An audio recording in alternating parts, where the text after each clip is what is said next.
இப்போ நமக்கு லைவ்ல என்னாச்சு அப்படின்னா, அங்கே எல்லோரும் தோசை சாப்பிட்டுட்டு இருக்காங்க. அப்போ கரெக்டாக ஒரு அரவுண்ட் 1:00 வந்து கானா வினோத் அண்ணா சொல்கிறாரு, டேய் டைமா இப்போ 1:30 ஆயிருக்கும்டா அப்படின்னு சொல்லிட்டு சொல்கிறாரு.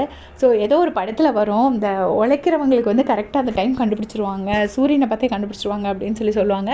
இவர் எதை வச்சு கண்டுபிடிச்சாரு தெரியாது, பட் கரெக்டாக கண்டுபிடிச்சிட்டாரு. அப்புறமா சாண்ட்ராவும் கானா வினோத் அண்ணாவும் 2 பேரும் பேசிகிட்டு இருக்காங்க.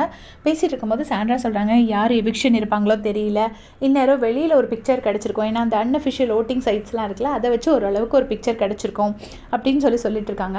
அப்புறம் வந்துட்டு எனக்கு இந்த பிரஜன் எவிக்ட் ஆனதுலேருந்து எதுவுமே யோசிக்கவே முடியல அப்படின்னு 2 பேருமே சொல்கிறாங்க. பிரஜன் லாஸ்ட் வீக் எவிக்ட் ஆகும்போது எப்போ வேணால் என்ன வேணால் நடக்கலாம் அப்படிங்கிற மாதிரி பேசுகிறாங்க.